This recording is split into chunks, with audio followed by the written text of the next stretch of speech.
सत्ता परिवर्तन यात्रा में चंद्रशेखर आजाद की सुरक्षा पर अलर्ट।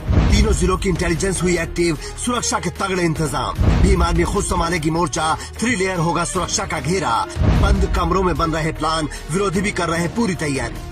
चंद्रशेखर आजाद की सत्ता परिवर्तन यात्रा को रोकने के लिए कुछ लोग किसी भी हद तक जाने को तैयार हैं। वो किसी भी हाल में चंद्रशेखर आजाद को रोकना चाहते हैं, क्योंकि उन्हें पता है कि ये इंसान जब तक है तब तक वो शांति से नहीं बैठ सकते और कोई भी मजलूम अकेला नहीं है। अब सत्ता परिवर्तन यात्रा पर भी गिद्धों की निगाहें हैं, लेकिन बाबा साहेब के बाज भी तैयार हैं और भीम आर्मी खुद सुरक्षा देख रही है, क्योंकि इस यात्रा में चंद्रशेखर आजाद लगातार 72 घंटों तक जनता के बीच रहेंगे और उसके बाद भी पूरे प्रदेश में वो जनता के एकदम करीब रहेंगे। इसीलिए कब कौन कहां से आ जाएगा कहा नहीं जा सकता।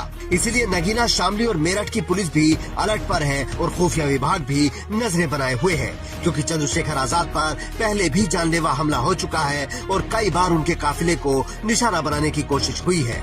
इसीलिए भीम आर्मी ने 3 लेयर सुरक्षा का प्लान बनाया है, जिसमें पहली लेयर में भीम आर्मी के कार्यकर्ता जनता में घुल मिलकर किसी भी संदिग्ध पर नजर रखेंगे। दूसरी लेयर में भीम आर्मी चंद्रशेखर आजाद के 50 मीटर के आसपास के दायरे में एक घेरा बनाकर चलेगी और तीसरा घेरा उनके सुरक्षा गार्डों का होगा, जो बिल्कुल उनके करीब रहेंगे। लेकिन चंद्रशेखर आजाद पहले भी कई बार कह चुके हैं कि वो किसी से नहीं डरते हैं और एक बार फिर वो सरकार को ललकार रहे हैं।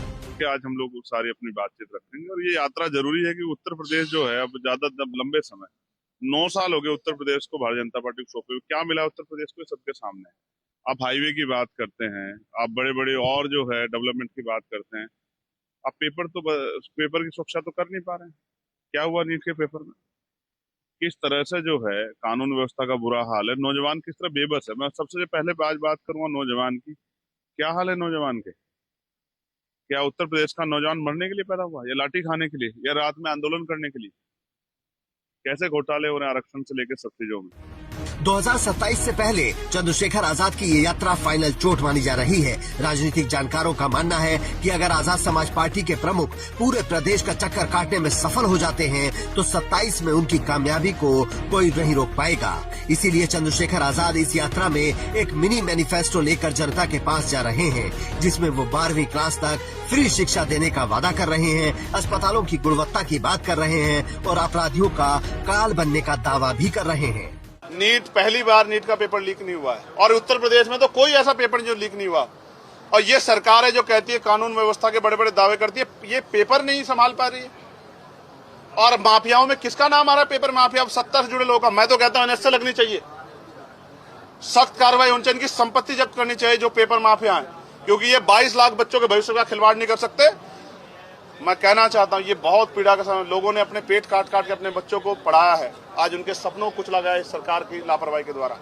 ये शिक्षा मंत्री जिम्मेदारी उठाएं और इस्तीफा दे अपने पद से, अगर उन्हें हिम्मत है तो, और नहीं देते तो फिर ये जनता का बेवकूफ बनाना बनता है। चंद्रशेखर आजाद अमेरिका जैसी शिक्षा भारत में लाना चाहते हैं और उत्तर प्रदेश के बच्चों को वो सुविधाएं देना चाहते हैं जो अमेरिका के बच्चों को मिल रही हैं। उन्होंने साफ लफ्जों में ये कहा कि मैं जो अमेरिका में देखकर आया हूँ उसे भारत में हर हाल में लेकर जाऊंगा। उनके लिए हम एक नए बोर्ड का गठन करेंगे जो उनके बच्चों की शिक्षा या सरकारी कर्मचारी जितने भी उनके बच्चों की शिक्षा ट्रांसफर पॉलिसी से बाधित ना हो, उसके लिए हम एक नए बोर्ड का गठन करेंगे। और अगर उनका कहीं से कहीं ट्रांसफर होता तो वही सिलेबस उसी पैटर्न पे वहां चल रहा होगा तो उनकी पढ़ाई बाधित नहीं होगी। और कर्मचारियों के लिए हम लोग आवास व्यवस्था लागू करेंगे कि उनको कहीं उस तरह के आवास में ना रहना पड़े, वो उसी तरह के सिस्टम का हिस्सा बन के रहें, ये हम लोग सुनिश्चित करेंगे। साथ साथ अगर वो एक्स्ट्रा काम करते हैं 8 घंटे के बाद तो उनको भी ओवर टाइम पॉलिसी हम लोग उनके लिए लेके आए, जिससे कि उनको अपना घर चलाने के लिए कोई गलत काम ना करना पड़े, उनकी छवि खराब हो, सरकार की छवि खराब हो, लोगों के मन में उनके प्रति कोई इस तरह का भ्रष्टाचार का भाव जाए, इस बात का ध्यान रखते हुए हम लोग काम करें।